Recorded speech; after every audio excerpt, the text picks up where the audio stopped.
Hello बच्चा लोग, तो कैसे हैं आप सब लोग। आज हम अपना चैप्टर जो स्टार्ट कर रहे हैं वो कर रहे हैं थर्मल प्रॉपर्टीज़ ऑफ मैटर। ये हमारा फिज़िक्स का चैप्टर है, ये 11th क्लास का चैप्टर है, ये सभी को ही पता है। इससे पहले हमने फिज़िक्स के और चैप्टर्स भी कर चुके हैं। और इससे पहले मैंने आपको दिया था हमारा मैकेनिकल प्रॉपर्टीज़ ऑफ फ्लूइड्स, ठीक है। तो आज हम ये पढ़ेंगे, ये हमारा फर्स्ट लेक्चर है, मतलब कि वैसे फर्स्ट नहीं, आज का फर्स्ट लेक्चर। उसके बाद मैथ्स का इसके बाद होगा रिलीज़, उसके बाद होगा केमिस्ट्री का, ठीक है। और अगर आपको कोई और चैप्टर चाहिए तो आप मेरे को बता सकते हो डायरेक्ट डीएम, या फिर कमेंट कर दो यार। कमेंट तो कर ही सकते हो, कम से कम उसमें तो तुम्हारा कुछ घट नहीं जाएगा। वैसे तो पूरे दिन इंस्टाग्राम पे चलता रहता है, इसलिए ठीक है।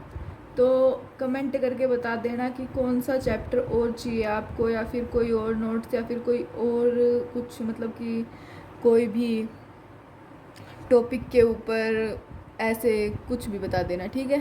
कुछ भी नहीं, मतलब ऐसे बता देना किसके ऊपर चाहिए वीडियो आपको, तो मैं बना दूँगी, ठीक है। तो हम अपना चैप्टर स्टार्ट करते हैं आज, that is thermal properties of matter. Thermal properties of matter के अंदर क्या होता है, देखो हमारा टेम्परेचर होता है ना, वो मेज़र करता है डिग्री ऑफ हॉटनेस और कोल्डनेस। टेम्परेचर क्या मेज़र करता है, डिग्री, मतलब कि टेम्परेचर यानी थर्मोमीटर, हमारा थर्मोमीटर टेम्परेचर को मेज़र करता है किस कैसे, डिग्री ऑफ हॉटनेस और कोल्डनेस, उसकी क्या डिग्री है हॉटनेस की और कोल्डनेस, ठीक है। ये अगली बात आती है थर्मोमेट्रिक प्रॉपर्टी। थर्मोमेट्रिक प्रॉपर्टी क्या होती है, फिजिकल प्रॉपर्टीज़ है बॉडी की, जिससे क्या होता है हम मेज़र कर सकते हैं टेम्परेचर को। किसको मेज़र करते हैं, टेम्परेचर ऑफ बॉडी को। देखो हमें ये थर्मोमीटर दे रखा है हमें, मतलब कि ये बनाया तो मैंने ही है, पर देख लो यार, ठीक है, इतना ख़राब भी नहीं है, पर ठीक है। ये हमारा थर्मोमीटर, इसके अंदर ये है 100 डिग्री सेल्सियस, ये HG हमारा मरकरी। इसके अंदर हम प्रॉपर्टीज़ ऑफ सर्टेन मटेरियल, हम क्या यूज़ करते हैं, properties of certain material, certain materials की प्रॉपर्टीज़ को यूज़ करते हैं, जैसे कि length, volume, density, resistance. Length, volume, resistivity, resistance और डेंसिटी, ठीक है। स्टीम पॉइंट टेम्परेचर की बात करें तो वो होता है हमारा 100 degree Celsius. Steam point temperature क्या होता है, 100 डिग्री सेल्सियस। और आइस पॉइंट टेम्परेचर होता है 0 degree Celsius. Ice point temperature 0 degree Celsius, ठीक है।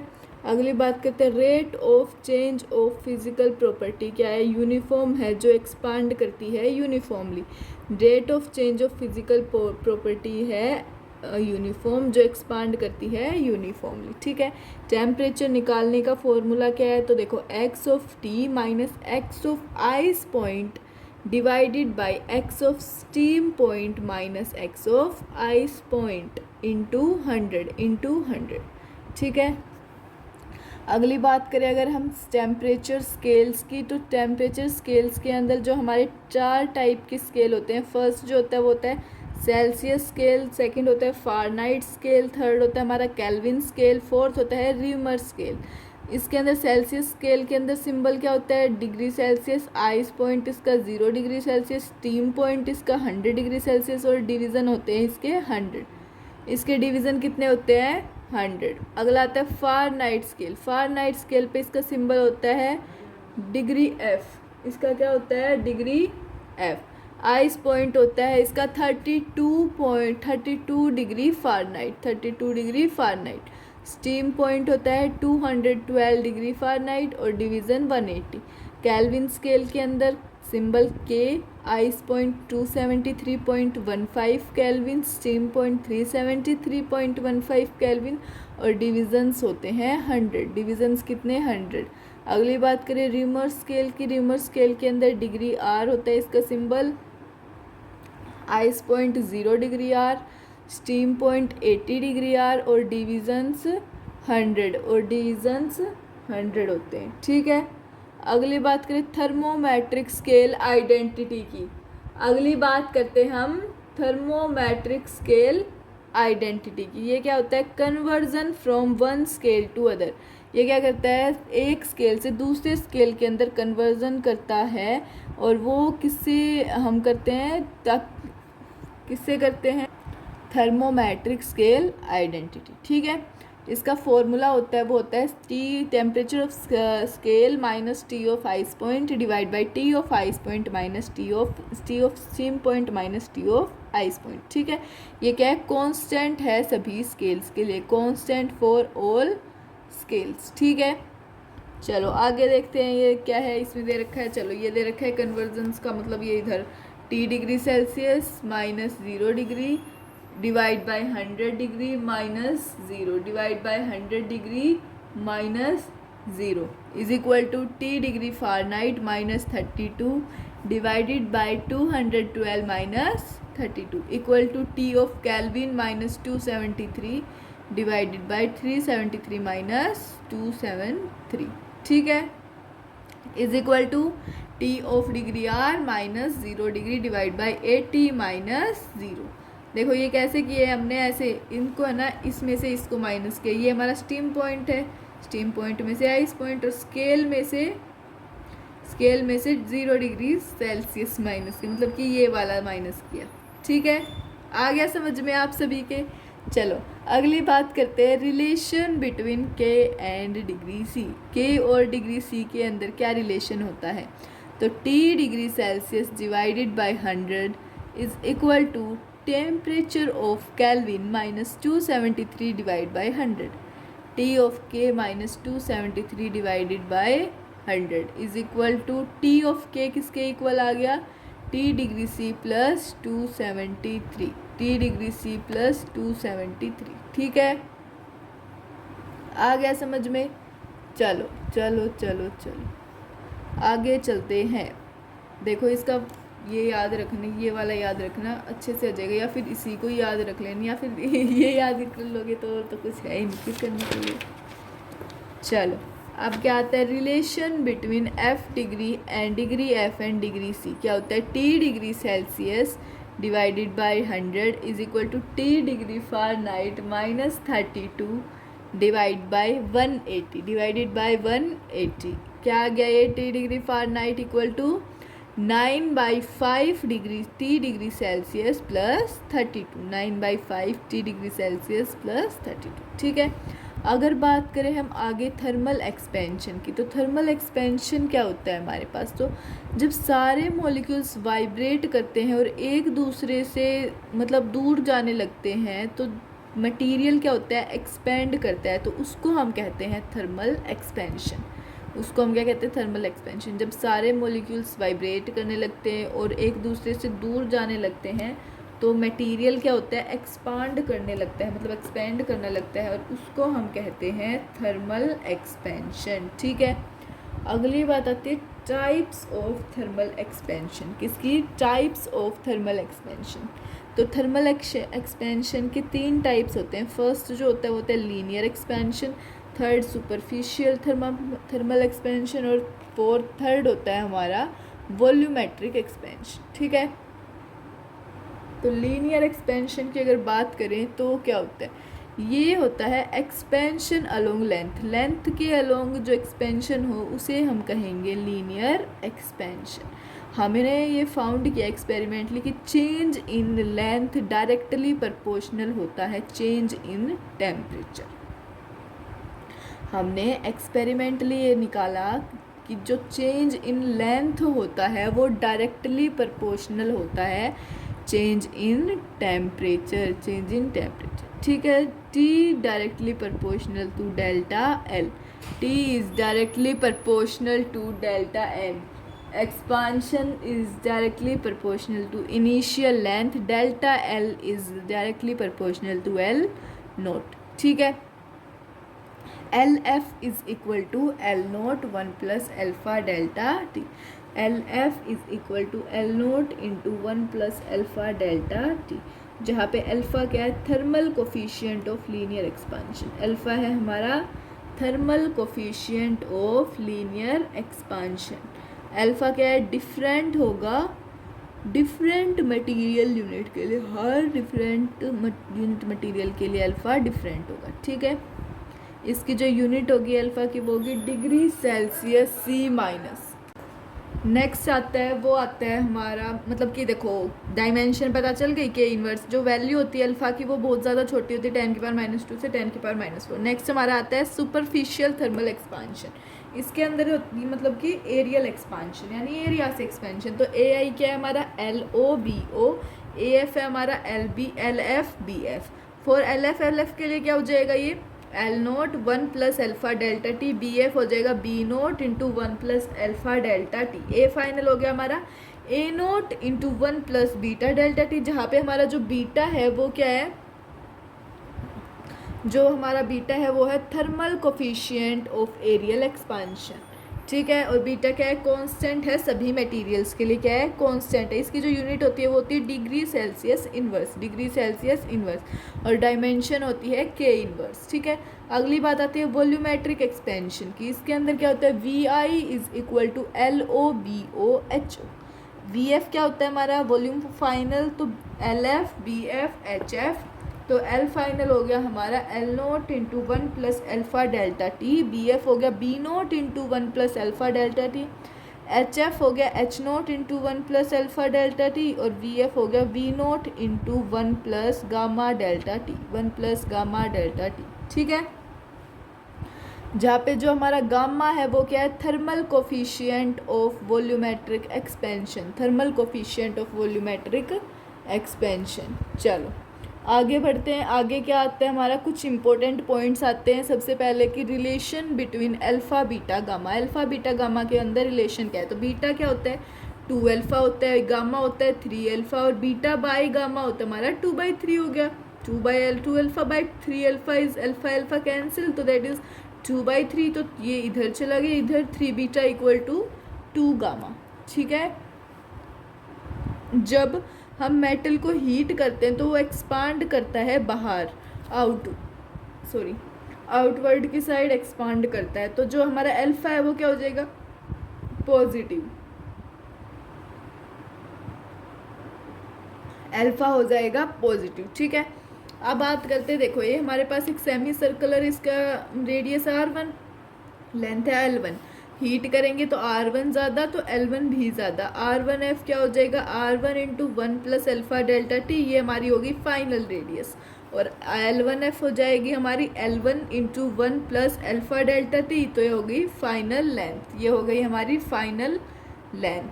ठीक है, अगली बात करते हैं कैलोरीमेट्री। कैलोरीमेट्री क्या होता है, it is a science of studying effect of heat on a body. मतलब कि ये एक साइंस है जो हम हीट है बॉडी के ऊपर उसको स्टडी करने के लिए, जिसके अंदर जो टेम्परेचर है या फिर स्टेट ऑफ बॉडी है वो चेंज हो सकती है, टेम्परेचर या फिर स्टेट ऑफ बॉडी चेंज होती है। ठीक है, हीट यानी कि फॉर्म ऑफ एनर्जी है जो हमें सेंसेशन ऑफ वार्मथ देती है, ठीक है, क्या होगा तब हम हीट करेंगे किसी भी बॉडी को। तो देखो ये हमारे पास बॉडी है, इसको हमने हीट किया तो ये क्या होगी एक्सपैंड होगी, टेम्परेचर चेंज होगा, स्टेट चेंज होगा, और सॉलिड से लिक्विड बनेगा, लिक्विड से गैस, गैस से लिक्विड, गैस से लिक्विड से सॉलिड। ठीक है, तो सॉलिड से वेपर भी। ठीक है, अगली बात करते हैं टेम्परेचर चेंज की। टेम्परेचर चेंज की बात करें तो इसके अंदर क्या है delta Q is equal to MS delta T। Delta Q is equal to MS delta T। Delta Q क्या हो गया हीट, M क्या हो गया mass, S specific heat of body, और डेल्टा T हो गया टेम्परेचर चेंज। डेल्टा T हमारा क्या हो गया temperature change. Constant for a body, जो स्पेसिफिक हीट होती है वो क्या होती है कांस्टेंट होती है किसी भी बॉडी के लिए। स्पेसिफिक हीट हमारी कांस्टेंट होती है किसी भी बॉडी के लिए। ठीक है, अगली बार आए स्पेसिफिक हीट के बारे में पढ़ते हैं कि जो टेम्परेचर चेंज होता है केल्विन में वो सेम होता है temperature change in degree Celsius. ठीक है, बात करें देखो delta Q is equal to MS delta T है, तो S क्या हो गया हमारा delta Q by M delta T, तो ये हो गया 1 joule by 1 kilogram 1 degree Celsius. ठीक है, जो ही S क्या है specific heat, heat supplied to a body of mass 1 kg, मतलब कि 1 kg के ऊपर हीट जब सप्लाई हो किसकी वजह से, टेम्परेचर चेंज की वजह से by 1 degree Celsius, temperature change की वजह से बाय 1 डिग्री सेल्सियस। ठीक है। डिफरेंट मटेरियल की डिफरेंट स्पेसिफिक हीट होती है, डिफरेंट मटेरियल की डिफरेंट स्पेसिफिक हीट होती है। टेम्परेचर चेंज होता है 14.5 डिग्री से लेके 15.5 डिग्री, 14.5 डिग्री से लेके 15.5 डिग्री। ठीक है। बात करें स्पेसिफिक हीट ऑफ वाटर की तो वो होती है 4200 जूल पर किलोग्राम डिग्री सेल्सियस, 4200 जूल पर किलोग्राम डिग्री सेल्सियस, या फिर हम कह सकते हैं 1 कैलोरी पर ग्राम डिग्री सेल्सियस, 1 कैलोरी पर ग्राम डिग्री सेल्सियस। ठीक है। वाटर की बात करें, अगर स्पेसिफिक हीट ऑफ आइस की बात करें, सॉरी वाटर नहीं, वाटर की बात कर चुके हैं, आइस की बात करें स्पेसिफिक हीट की तो वो हो जाएगी 2100 जूल पर किलोग्राम डिग्री सेल्सियस, 2100 जूल पर किलोग्राम डिग्री सेल्सियस। और इसको हम क्या लिख सकते हैं, 0.5 कैलोरी पर ग्राम डिग्री सेल्सियस, 0.5 कैलोरी पर ग्राम डिग्री सेल्सियस। जो हमारा स्पेसिफिक हीट है वो इन्वर्सली प्रोपोर्शनल होता है डेल्टा टी के।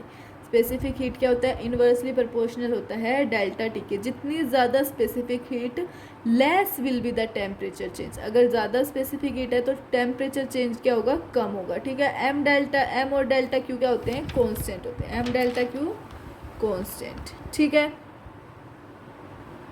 अगली बात करें हीट कैपेसिटी या फिर थर्मल हीट कैपेसिटी की, तो जो हीट सप्लाई होती है बॉडी को, जैसे कि जो टेम्परेचर चेंज हो जाए बॉडी में, वो क्या होती है 1 डिग्री सेल्सियस या फिर 1 केल्विन, 1 डिग्री सेल्सियस या फिर 1 केल्विन। सी क्या होता है हमारा, delta Q by delta T.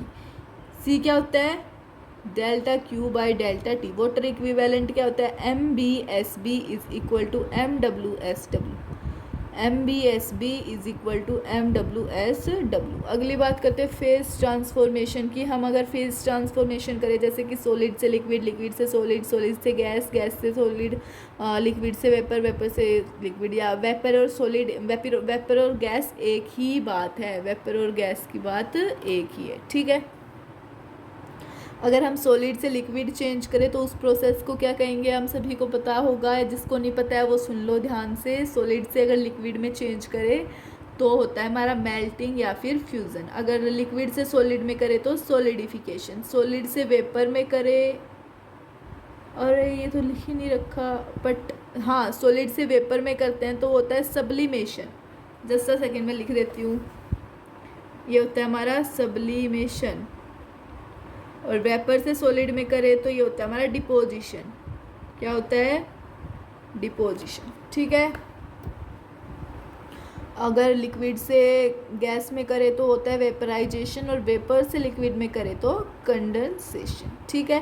Temperature हमेशा कांस्टेंट होता है फेज ट्रांसफॉर्मेशन में, फेज ट्रांसफॉर्मेशन में टेम्परेचर हमेशा कांस्टेंट होता है, कांस्टेंट होता है। ठीक है। ठीक है, आ गया समझ में। अगली बात करें heat given in phase transformation. Phase transformation में हीट कैसे गिवन होती है, मतलब कि हीट गिवन होती है फेज ट्रांसफॉर्मेशन में तो क्या होती है, देखो delta Q is directly proportional to mass is equal to delta Q is equal to M L. Delta Q is equal to M L. जो हीट सप्लाई होती है वो यूज़ होती है लैटिस को ब्रेक करने के लिए उस टेम्परेचर ऑफ बॉडी पे जहाँ पे क्या हो, कॉन्स्टेंट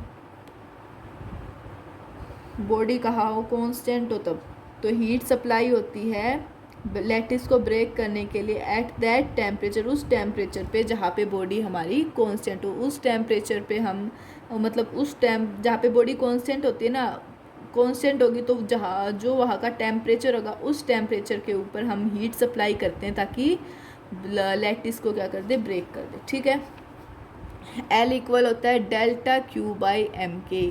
एल किसके इक्वल होता है, delta Q by M. Heat required होती है change state of 1 kg of body.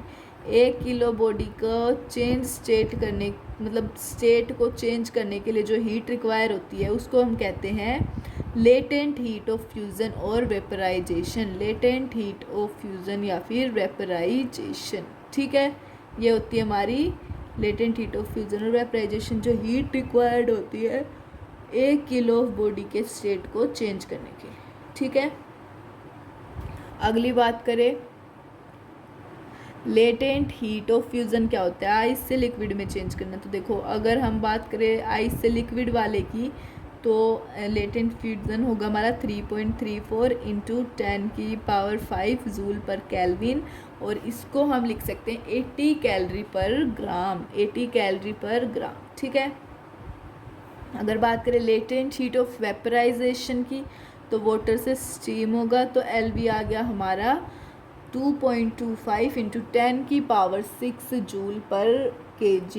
इसको हम लिख सकते हैं 540 कैलोरी पर ग्राम, 540 कैलोरी पर ग्राम, ठीक है।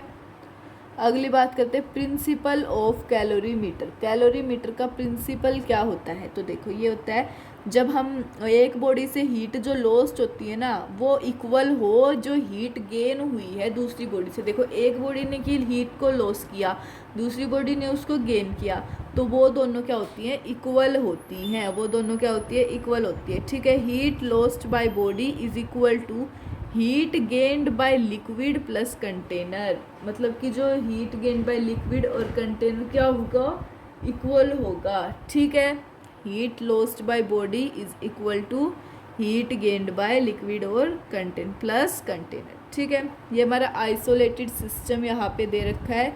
इसके अंदर हमारा जो ये लिक्विड है, ये लिक्विड है, लॉस्ट जितनी होगी उसके कैसे प्लस होगा, जो हीट गेन होगी, और प्लस का कंटेनर का, ठीक है। चलो till the point there will be temperature difference. जिस पॉइंट पर मतलब पॉइंट तक क्या होगा, यहाँ पे टेम्परेचर डिफरेंस होगा, तो हीट ट्रांसफ़र करेगी continuous till common temperature is reach. तब तक ट्रांसफ़र करेगी कंटिन्यूस जब तक कॉमन टेम्परेचर क्या नहीं हो जाए, वापस से ना मिल जाए, जब तक कॉमन टेम्परेचर मिल ना जाए, ठीक है। आगे बात करते हैं हम हीट ट्रांसफ़र की। हीट ट्रांसफ़र होती है हायर टेम्परेचर से लोअर टेम्परेचर बॉडी में। हीट कहाँ से कहाँ तक ट्रांसफ़र होती है, heat transfer from higher temperature to lower temperature body, ठीक है। फर्स्ट आ गया हमारा कंडक्शन बाई कंडक्शन। इसकी 3 प्रोसेसेस होती हैं, कंडक्शन, कन्वेक्शन और रेडिएशन। कंडक्शन, कन्वेक्शन और रेडिएशन, ठीक है। कंडक्शन की अगर हम बात करें तो particle do not move, particle move just a second, particles है वो मूव नहीं करते, वो सिर्फ वाइब्रेट करते और ट्रांसफ़र करते हैं एनर्जी को to a point of low temperature, low temperature के पॉइंट के ऊपर, ठीक है। अगर मतलब पार्टिकल्स इसके अंदर मूव नहीं करते, वो वाइब्रेट करते हैं सिर्फ ताकि एनर्जी को ट्रांसफ़र कर सके कहीं भी पॉइंट, किसी भी पॉइंट के लिए लो टेम्परेचर पे, ठीक है। अगली बात करें कन्वेक्शन। कन्वेक्शन के क्या है, particle move from high temperature to low temperature. Particle move करते हैं हाई टेम्परेचर से लेके लो टेम्परेचर तक, ठीक है, और हीट को ट्रांसफ़र करते हैं। अगली बात करते हैं रेडिएशन की। तो जो ट्रांसफ़र ऑफ हीट होता है वो क्या होता है, बिना मीडियम के होता है। ट्रांसफ़र ऑफ हीट बिना मीडियम के होता है, विदाउट एनी मीडियम, ठीक है।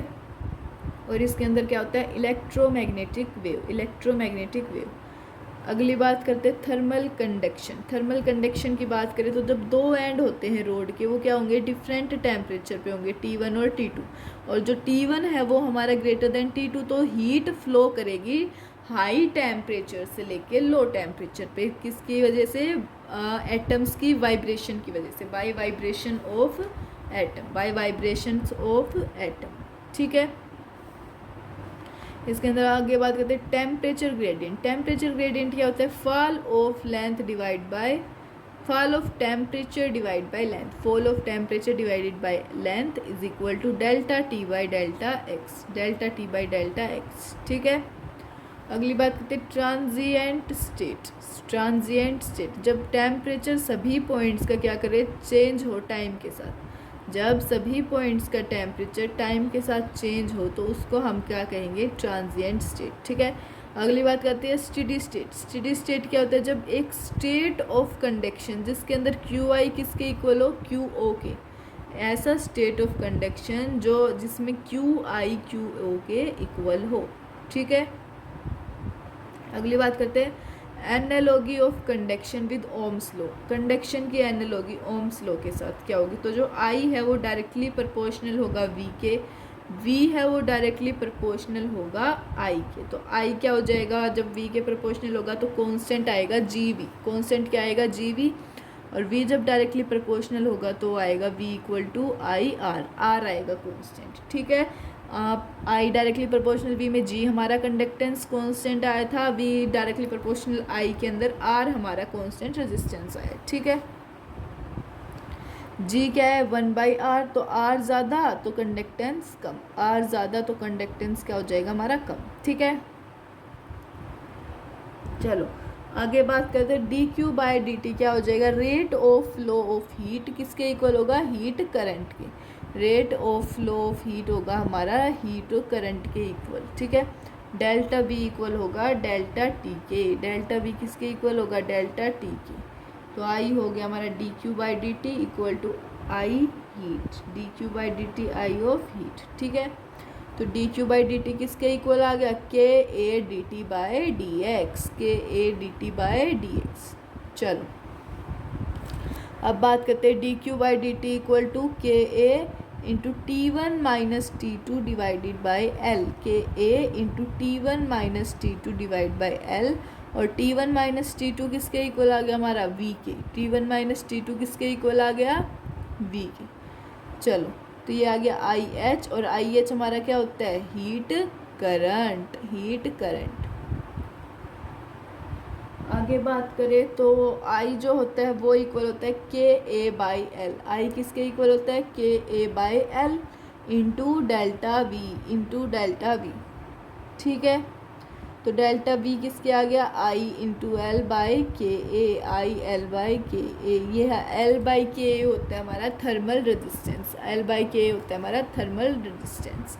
ठीक है, अभी आगे का जो हम कर रहे हैं वो करेंगे दूसरी वाली नोटबुक से, इसके अंदर वो नहीं है। 1 मिनट रुको आप, मेरे को 1 मिनट का टाइम दो, तब तक मैं आपको बता देती हूँ कि बेटा मैं इसके अंदर आप सभी को क्वेश्चंस नहीं करवा रही हूँ। इसके अंदर हम सिर्फ और सिर्फ थ्योरी का पार्ट पढ़ेंगे, बिकॉज क्वेश्चंस जो है वो इसके बाद होंगे स्टार्ट, अभी नहीं करवा रही मैं। ठीक है, इसके बाद मतलब कि सारे थ्योरी का टॉपिक मतलब सारे टॉपिक सारे चैप्टर्स ख़त्म हो जाएंगे, उसके बाद क्वेश्चंस करेंगे। और अगर आपको इतने ही करने हैं तो मैं आपको नोट्स दे दूँगी, मतलब कि क्वेश्चंस आपको दे दूँगी वहाँ पे, उधर किधर किधर किधर टेलीग्राम चैनल पे या फिर इंस्टा पे डीएम करती हूँ। ठीक है, चलो देखो रेडिएशन। अगली बात आता है हमारा, अगला टॉपिक आता है रेडिएशन। रेडिएशन क्या होता है? हीट जो है वो रेडिएटेड आउट होती है by means of EM waves, जो रिक्वायर नहीं होती है any medium, do not required any medium for propagation. Heat है वो रेडिएट आउट होती है मतलब कि मींस ऑफ ईएम वेव्स, जैसे कि ईएम वेव्स तो उनको क्या है, कोई भी मीडियम की रिक्वायरमेंट नहीं होती, वो किसी भी मीडियम में मतलब उनको कोई ज़रूरत नहीं है कि उनके पास कोई मीडियम हो या फिर ना हो, तो हीट क्या होगी? रेडिएटेड आउट होगी। रेडिएटेड आउट होगी किसके मीन से? ईएम वेव्स के, मतलब ईएम वेव्स की वजह से हीट रेडिएटेड आउट होगी और उनको कोई भी किसी भी मीडियम की ज़रूरत नहीं पड़ेगी। ठीक है, अगली बात आती है प्रीवोस्ट थ्योरी की। जो प्रीवोस्ट जी थे उन्होंने क्या थ्योरी दी थी कि, तो उन्होंने कहा था कि सारी bodies in our system absorb as well as radiate simultaneously. देखो सारी बॉडीज़ होती है हमारे सिस्टम के अंदर, वो एब्जॉर्ब भी करती है और साथ ही साथ वो रेडिएट भी करती है, मतलब कि एब्जॉर्ब भी करेंगी और बाहर भी निकालेंगी। जैसे कि ये कोई भी बॉडी है, एनी बॉडी है, ये एब्जॉर्ब भी करेगी, अपने अंदर भी लेगी और रेडिएट भी करेगी, बाहर भी निकालेगी। ठीक है, ये होती है, ये कहा था प्रीपोस्टिव। देखो तो ये हीट क्या कर रही है? इनसाइड ले रही है, हीट इनसाइड ले रही है और ये हीट आउटसाइड छोड़ रही है। ठीक है, इसका टेम्परेचर कितना है? Temperature greater than 0 kelvin. अब बात करें व्हेन डू अ बॉडी, नहीं when does a body cool और हीट अप, कब कोई भी बॉडी ठंडी होगी, कब कोई भी बॉडी गर्म होगी। तो देखो D Q by D T क्या है? Rate of flow of heat. D Q by D T है हमारे पास rate of flow of heat. तो D Q by D T क्या आउटसाइड क्या होगा, less than D Q by D T inside, D Q by D T outside less than D Q by D T inside. तो temperature कम, उस वाले में temperature हमारा ज़्यादा होगा, इसमें टेम्परेचर कम होगा। देखो अगर हीट आउटसाइड जा रही है, बाहर जा रही है, ये हीट बाहर जा रही है, ये भी अंदर आ रही है, ठीक है, तो इसके अंदर टेम्परेचर है Tk। अगली बात करते हैं, टेम्परेचर क्या होता है, कांस्टेंट होता है। अगर टेम्परेचर कांस्टेंट होगा तब क्या होगा, तब होगा D Q by D T outside is equal to D Q by D T inside, equal हो जाएंगे, D Q by D T outside is equal to D Q by D T inside, ठीक है।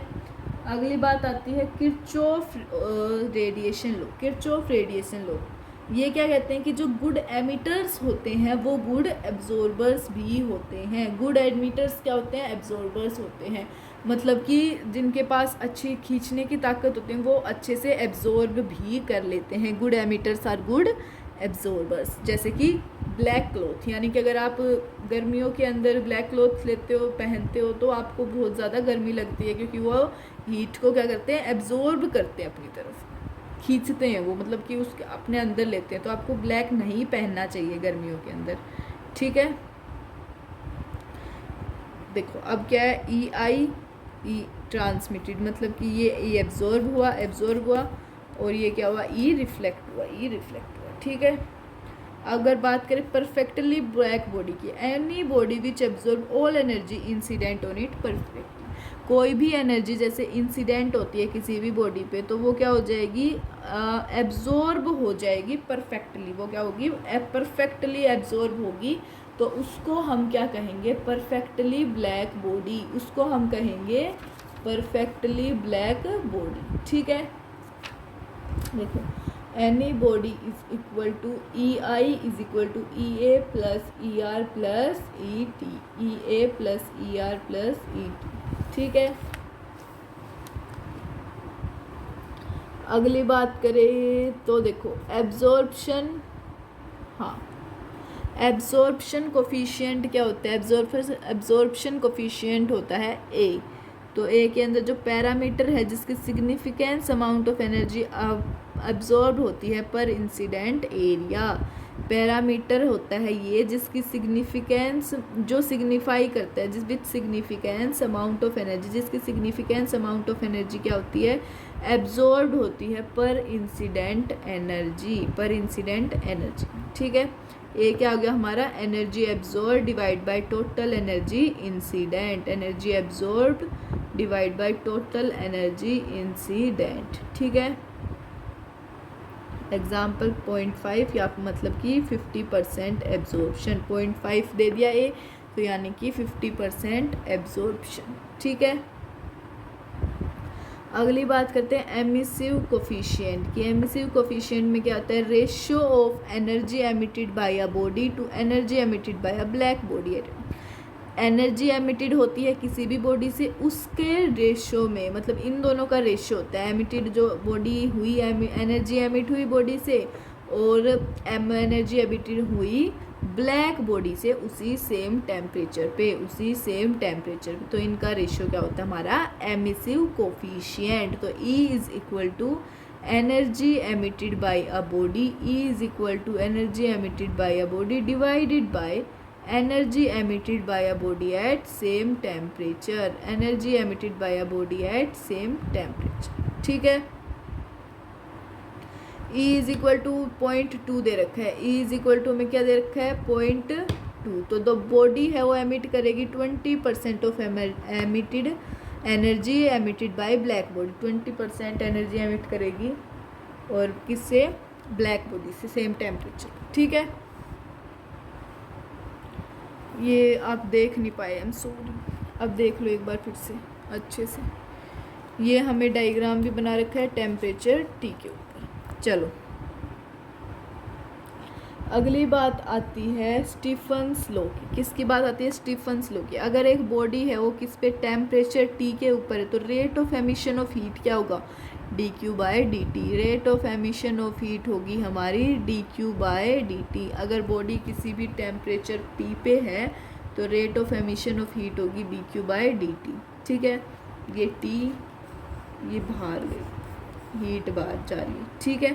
तो D Q by D T किसके directly proportional है, ए के। D Q by D T क्या है, ए के डायरेक्टली प्रोपोर्शनल है। ए हमारा क्या होता है, सरफेस एरिया। ए हमारा होता है सरफेस एरिया, या फिर डायरेक्टली प्रोपोर्शनल है टी की पावर 4 से। तो और स्टीफन्स कांस्टेंट, अगर डायरेक्टली प्रोपोर्शनलिटी का साइन हटाएंगे तो आ जाएगा हमारा कांस्टेंट, और उस कांस्टेंट को क्या कहेंगे हम, स्टीफन्स कांस्टेंट, सिग्मा।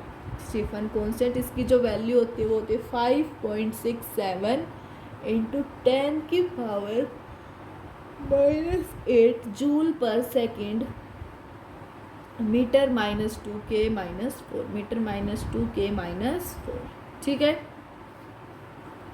तो सिग्मा आ गया हमारा D Q by D T A T 4, D Q by D T A T 4। तो आ गया joule by Simon metre square K 4, joule by Simon metre square K की पावर 4। तो M L square T -2 divide by T L square K की power 4, T L square K की power 4। ये किसके equal आ गया, एम टी -3 के -4, M T -3 के -4, ठीक है। चलो, तो ये हो गया हमारा D Q by D T is equal to sigma A T 4, D Q by D T is equal to sigma A T 4। तो किसी भी परफेक्टली ब्लैक बॉडी के लिए ये हो जाएगा। चलो, करेक्शन की बात करें तो 0 से लेके ई से लेके 1, 0 से लेके ई से लेके 1। तो करेक्शन में क्या होगा, सारी body do not radiate same, सारी बॉडी क्या है, सेम रेडिएट नहीं करती हैं, सारी बॉडी सेम रेडिएट नहीं करती हैं। अब दे रखा है D Q by D T is equal to sigma E A T की पावर 4। हम क्या कर देंगे, मल्टीप्लाई कर देंगे ई से। तो ई मतलब कि एमिसिव कांस्टेंट, एमिसिव कांस्टेंट, ठीक है। अब बात करें अगर हम rate of cooling by Stefan's law, Stefan law से रेट ऑफ कूलिंग क्या होगी, तो D Q by D T is net is equal to क्या होगी, D Q by D T outside minus outward minus D Q by D T inward, D Q by D T outward minus D Q by D T inward. तो D Q by D T net क्या आ गया हमारा, sigma A T की power 4 minus sigma A T naught की power 4, ठीक है। ये टेम्परेचर है, ये डेरिवेशन आप पूरी अपनी देख लेना खुद, डेरिवेशन आप एक बार देख लेना, मैंने अच्छे से लिख रखी है। मैं डायरेक्ट फॉर्मूला बता रही हूँ, D T by D T is equal to minus sigma E A by M S into T की पावर 4 माइनस टी नोट की पावर 4, टी नोट की पावर 4, ठीक है। अगली बात आती है Newton's law of cooling. Newton's law of cooling, Newton's law of cooling क्या होती है, स्टीफन लॉ ऑफ कूलिंग। क्या होती है, स्टीफन लॉ ऑफ कूलिंग, यानी कि D T by T T is equal to minus sigma E M by M S A T की power 4 minus T naught की पावर 4। तो टी नोट जो होता है वो हमारा टेम्परेचर ऑफ सराउंडिंग है, टी होता है वो टेम्परेचर ऑफ बॉडी है। तो देखो टी की पावर 4 ये इसके इक्वल आ गया, टी की पावर 4 माइनस टी नोट की पावर 4 ये इसके इक्वल हो गया ना, हो गया कि नहीं, हाँ। आगे बात करें,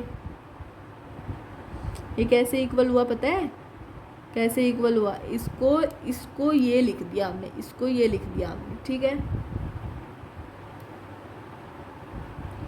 या फिर हमने इसका इंटीग्रेशन कर दिया, आई थिंक, हाँ इसका इंटीग्रेशन किया है तब आया ये। फिर उसके बाद क्या आ गया, उसके बाद हमारा ये सॉल्व करने से ये वाला आ गया इतना।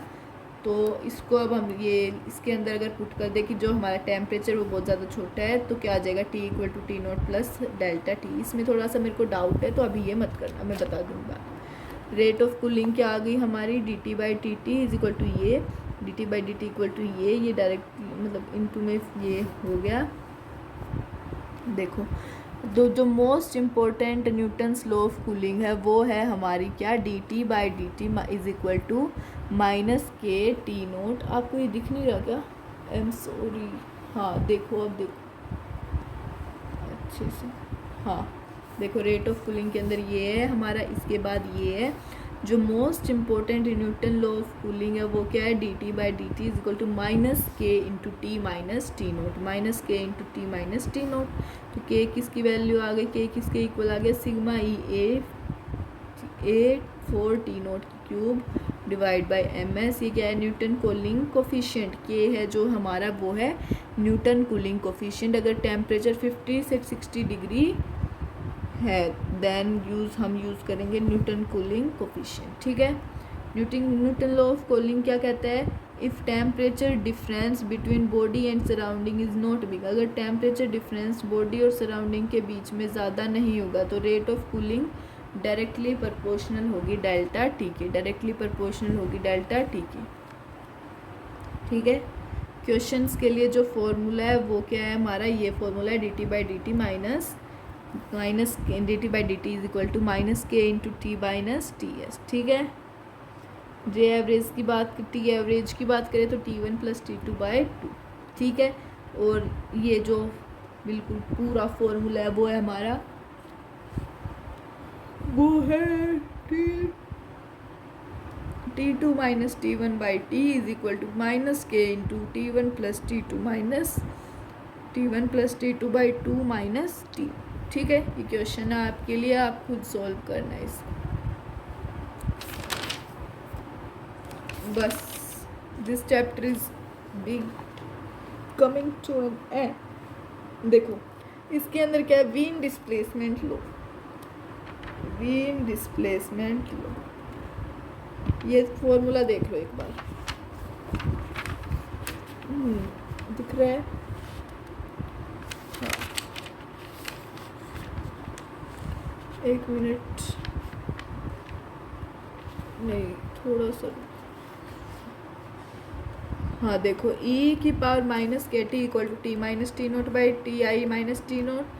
तो ये हो गया T I minus T naught into E की power minus K T equal to T minus T naught. तो टी किसके इक्वल आ गया, T naught T in plus T naught T into T I minus T naught into E की power minus K T आ गया temperature at time T naught आ गया surrounding temperature, T I आ गया initial temperature, T naught आ गया surrounding temperature, ठीक है।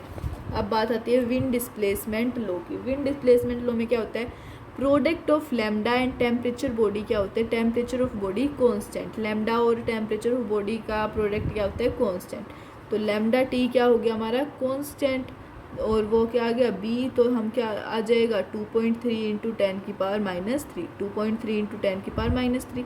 तो लैम्डा की वैल्यू आ गई बी बाई टी, लैम्डा की वैल्यू हमारी क्या आ गई बी बाई टी, ठीक है। अगर हमारा टी ज़्यादा है तो ई भी ज़्यादा होगा, लैम्डा कम होगा। टी ज़्यादा है तो ई ज़्यादा होगा और लैम्डा कम होगा। तो ये क्या है हमारा फिक्स टेम्परेचर, ये क्या है फिक्स टेम्परेचर। इसके अंदर देखो टेम्परेचर टी है तो ये radiate E M wavelength is equal to lambda, radiate करेगा ई एम वेव की वेव लेंथ को जो क्या है लैम्डा है, जो क्या है लैम्डा है। तो E is equal to H C by lambda, और ई ज़्यादा तो लैम्डा भी ज़्यादा, ठीक है। ये हमारा इतना ही चैप्टर था। ये जो चैप्टर था ये थे थर्मल प्रॉपर्टीज़ ऑफ मैटर। इसके बाद हम अपना मैथ्स का और केमिस्ट्री का चैप्टर करेंगे। मैं देखती हूँ कौन सा छोड़ना है, ठीक है। अगर आपको कोई भी अपनी तरफ से कोई चैप्टर ऐड करवाना है तो बता देना। अगर आपको कोई डिस्कशन करना है, डाउट करना है, तो मैंने नीचे लिंक दी गई है टेलीग्राम की और इंस्टा पे, तो आप मेरे को DM कर सकते हो, ठीक है यार। करो थोड़ा सपोर्ट करो तुम भी, और लाइक शेयर और सब्सक्राइब ज़रूर करके जाना और कमेंट में बताना कैसे हो, ठीक है। Thank you.